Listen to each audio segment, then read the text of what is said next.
Good morning.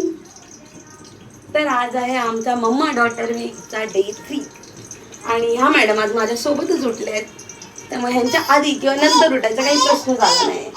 आणि आज यांना जेवण करायचं. जेवण काय पाहिजे? कांदे बटाटे सगळं पाहिजे. असे मोठा हार घेऊन आलाय निखिल. आम्ही दोघांनी छान आवरून घेतलं. निखिलला ऑफिसलाही जायचं होतं, त्यामुळे थोडी घाई होती, पण त्यातही तो खाली जाऊन मस्त हार घेऊन आला.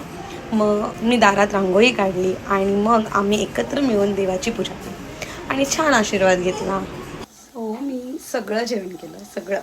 आणि आज मला नैवेद्य दाखवायचं देवाला, पण मी नेमकं राईस करायलाच विसरले. स्वतः जेव्हा जेवण वाढायला गेले तेव्हा मला लक्षात आलं की मी राईसच केला नाही. आता कुकर चढवलं. असं तुमच्यासोबत होतं का? मी सगळं जेवण झालंय पण भात लावायलाच विसरलोय. आज मी एवढं सगळं जेवण का केलंय, आज नैवेद्य कशासाठी दाखवलंय आणि एवढी सगळी तयारी कशासाठी, असा प्रश्न तुम्हाला पडला असेल ना, तर सांगते. पण त्याआधी मी आणि सायू बाप्पाला नैवेद्य दाखवून घेतो. तर गोष्ट अशी आहे की ज्या कारणासाठी हिचे आजी आजोबा गावी गेले आहेत ना, ते म्हणजे आज आमच्या घरी होम आहे. दरवर्षी श्रावण महिन्यामध्ये आमच्या घरी हा होम असतो.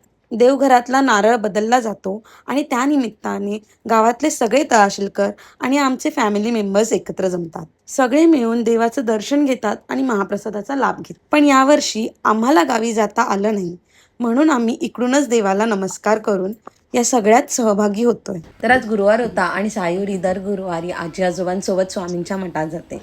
ऑफिसमुळे मला नेहमी त्यांच्यासोबत जाता येत नाही आणि म्हणूनच आजचा हा चान्स मला मिस करायचा नव्हता. म्हणून मी तिला स्वामींच्या मठात घेऊन गेले, स्वामींचं दर्शन घेतलं आणि बघता बघता आजचा हा सुंदर दिवस कसा संपला कळलंच नाही. तर भेटूया नेक्स्ट ब्लॉगमध्ये. तर आमचा ब्लॉग तुम्हाला कसा वाटला? आवडला असेल तर लाईक करा, कॉमेंट करा आणि असंच आमचे पुढचे ब्लॉग बघत राहा.